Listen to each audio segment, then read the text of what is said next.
time, most of the issues that drive the media either promote the progressive agenda or attack the president. Think about that. Most of the time, most of the issues that drive the media either promote the progressive agenda or attack the president. What happened in North Korea? Done. What happened to Stormy Daniels? Well, they'll bring her back if they need her. Russia collusion is done. Now it's obstruction. So this is the way it works. The media are not pursuing a noble cause. The media are not protecting freedom of the press. The media are advancing change in this country. Fundamental transformation. That's what the media are doing.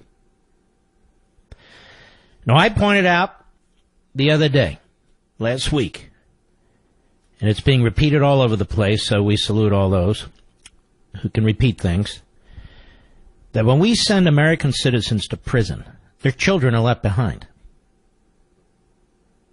What happens to those children? I haven't read any op-eds about that. Have you, Mr. Producer? I haven't read any op-eds from Michelle Obama or Laura Bush. There aren't any groups that I'm aware of out there pressing the case for the children of American citizens who are in prison.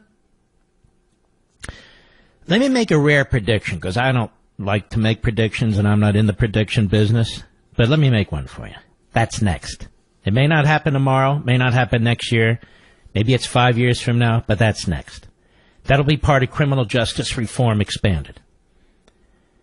All the children, you'll see more and more articles now. All the children of men and women in prison. Now, I brought this up last week. What are we supposed to do? Empty our prisons? Empty our prisons of certain types of criminals so they can be with their children? It's incredible to me how we get where we are. But particularly during this presidency, not exclusively, but particularly, there's really a lot to learn about what's taking place with our institutions. The media really aren't the media. The media are corporate entities, pretty much, with individuals, pretty much, who seek the fundamental transformation of America. I was watching the way when Donald Trump was walking on the grounds of the White House to speak to Fox and Friends and other media, the way they kept screaming at him and yelling at him and interrupt. They never would have done that to Barack Obama. You'll remember there was a young guy, Neil Monroe, I think his name was. I forget if he was with the Daily Caller or Breitbart or one of the websites. And he dared to holler out a question, and the media shouted him down.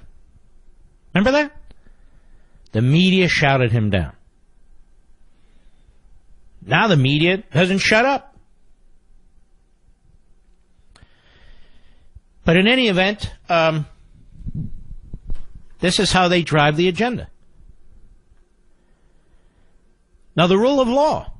You cannot have a civil society without a rule of law. Otherwise, you have Venezuela, China, Cuba. And yet, what we're being told is we must not enforce the law. What is immigration for? Does anybody know? What's the purpose of immigration? The purpose of immigration is to improve America. The purpose of immigration is to improve America. We used to ask questions like, are you or have you ever been a member of the Communist Party? If you were or are, you couldn't get into the country. Today, nobody cares. Nobody cares.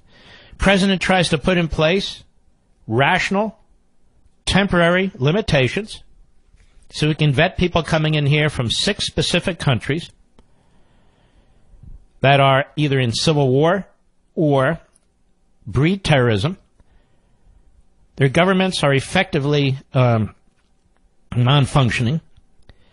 And so we don't know who these people are. And he's trying to protect the American people. One Obama federal judge after another shot him down. And the media were all for it. What, are you against Muslims? I hope you watched my show yesterday, Life, Liberty, and Levin, at 10 p.m. Eastern on Fox with Zudi's Jasser. And we're not against Muslims, we're against Islamists. There's over 50 majority Muslim countries. President focused on 6. The vast majority of Muslims don't even live in those 6 countries. It didn't matter. And that went on for months. President's given plenary power when it comes to immigration. We know this because the Supreme Court voted 5-4 in the Arizona case with Justice Kennedy writing the majority opinion. Okay, great. Apparently, they made a mistake. What they meant is Democrat presidents have plenary power over immigration. Republican presidents do not. Do not. Lawlessness, absolute lawlessness in the courts, in states and in cities and in Congress. Lawlessness. We have sanctuary cities. Who's ever heard of such a thing? To give sanctuary to whom? Illegal aliens, including illegal alien criminals. That's okay? Arizona passed a statute that essentially paralleled federal law and said to their state enforcement officials, enforce federal law. They were challenged and in part defeated. President has plenary power. If the president decides not to enforce federal law, well, so be it. Wow. Meanwhile, sanctuary cities? How do you explain that? Because the media are pushing the ideology of the left. It's not a free press. It's an ideological press. I watched this press conference today with the Secretary of DHS. She is great, by the way. She is superb. Nielsen, I believe her name is, Kirsten Nielsen. And the media were disgusting, as usual. I'll be right back.